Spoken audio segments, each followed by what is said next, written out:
In this video, I am going to explore the importance of establishing a basic level of social support. Although it is possible to shoulder the challenges of life alone, you have no safety net the moment you make a mistake or find yourself unable to handle a problem by yourself. As social creatures, humans have evolved to solve this problem by learning how to achieve things together that would be impossible or unthinkable to attempt alone. However, in order to take full advantage of this social evolutionary trait, one must know how to apply it to one's particular needs and circumstances. In 1950, a man named Abraham Maslow identified a predictable order of needs for humans to excel in their environment. This theory is now known as Maslow's hierarchy of needs, and it identifies the necessities of life starting from the most basic all the way up to peak human flourishing. According to this theory, the goal of social support is to build a social network that maintains for oneself the first three levels of the pyramid in the following order. First, physiologic needs, followed by safety needs, and lastly, a sense of love and belonging. For the Eudaimonia Lifestyle to provide a final recommendation for how to achieve level 1 social support, though, we have to sift through the opinions of thousands of self-proclaimed gurus and fraudsters, people who are biased and willing to make money at the expense of those suffering from social isolation. Instead, I recommend taking a scientific approach and reviewing the evidence-based findings of experts in the fields of sociology and psychology. While science is quite good at making predictions, coming up with evidence-based recommendations on social structure is complicated. Chemistry and physics are far more predictable than human social behavior. We know exactly where and when the sun will rise, but there are millions of different ways people will respond to war, a stock market crash, a pandemic, or any other examples of major environmental pressures. Psychologists and sociologists will never be able to predict with absolute certainty what will work for everyone, every time, but their expert opinions on the matter can absolutely be utilized as a general guide. Everyone's situation is different, and I encourage you to seek out information that is most specific to you and your situation. As for me, though, as a physician, I want to focus on the findings of the 2021 book, Health Promotion in Healthcare: Vital Theories and Research. Link is in the description below. This work focuses on instituting social support interventions in even the most challenging of cases. I believe the assumption can be made that if these interventions work in the most challenging cases, they are likely to be at least partially effective for the average person. Furthermore, this book bases its findings on proven, evidence-based interventions in a wide variety of healthcare settings. Chapter 1 starts by defining the four main forms of social support that exist. I will list these in order of importance according to Maslow's hierarchy of needs. Number 1, tangible support, in which you receive financial assistance, material goods or services such as food, rent, etc. Number 2, informational support, in which you receive knowledge or facts, such as advice or feedback on actions. Number 3, emotional support, in which you receive care and compassion from another person. Number 4, esteem support, in which you receive promotion of your own skills, abilities, and intrinsic value. While all of these forms prove helpful in building our goal of level 1 social support, surprisingly, none of these forms of social support were linked to better mental health in this book.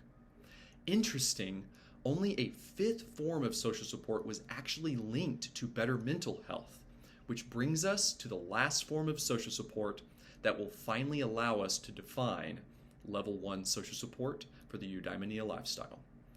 Number 5, perceived support, in which you receive the perception that friends, colleagues, and family members are available to provide functional and overall support during times of need.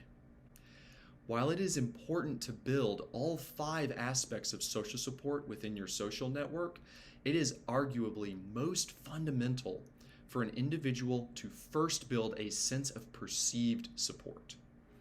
Therefore, the goal of Level 1 social support, according to the Eudaimonia Lifestyle, is to build an adequate sense of perceived support for oneself by building a social network that maintains the first 3 levels of Maslow's hierarchy in the following order, namely securing physiologic needs, safety needs, and a sense of love and belonging. The challenge here becomes what specific steps and interventions have evidence to support someone in building an adequate sense of perceived support. Compared to other health interventions, the evidence in this area is limited to certain populations most at risk for loneliness, such as cancer, nursing home, and mental health patients.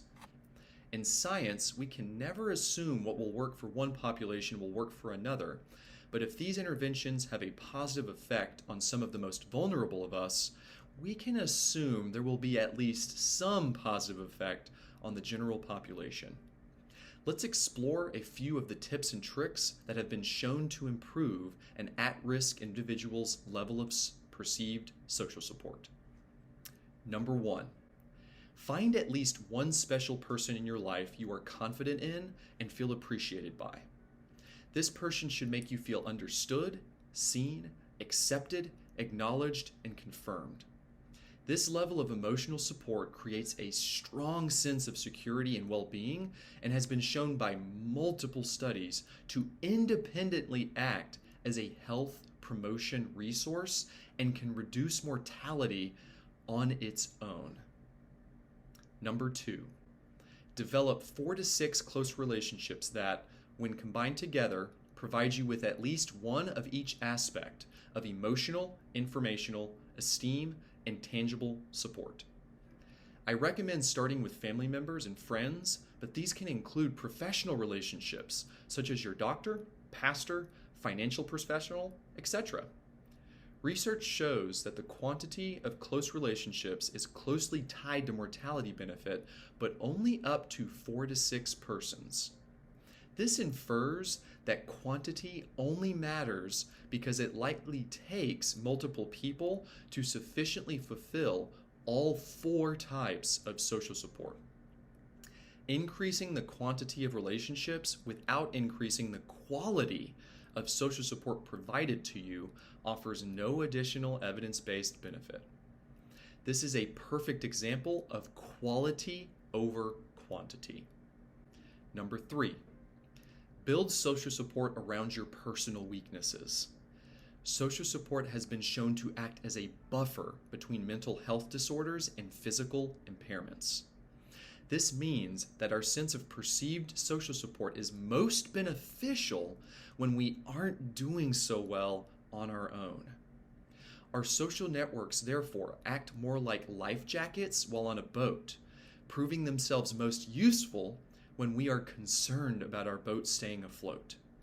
Surround yourself with people that strengthen your faults and can be life jackets for you in a storm. Number 4, practice makes perfect. Just like reading, math, or science, social skills can be improved by study and practice. If you find yourself struggling to build interpersonal relationships, expand your knowledge of the subject by reading books that explore social behavior and interaction. Remember rule number 3, personalize your support around your own weaknesses. Feel free to find other books that seek to sharpen your personal weaknesses and goals, but here are a few to get you started. How to Win Friends and Influence People, Conversationally Speaking, Simple Small Talk, People Smart, Developing Your Interpersonal Intelligence, and finally, Man's Search for Meaning. Tip number 5, seek out professional guidance and support. Essentially, all studies have found that having a healthcare provider who is able to identify your needs can instill a sense of perceived support. Whether it is a social worker, nurse, counselor, psychiatrist, or primary care provider like me, getting professional informational support is a great place to start if you feel you are struggling to build your social support network on your own. Hopefully, these tips and tricks are helpful in building level 1 social support. While building social networks can provide us with the most basic human needs required for survival, the benefits of social support do not stop there.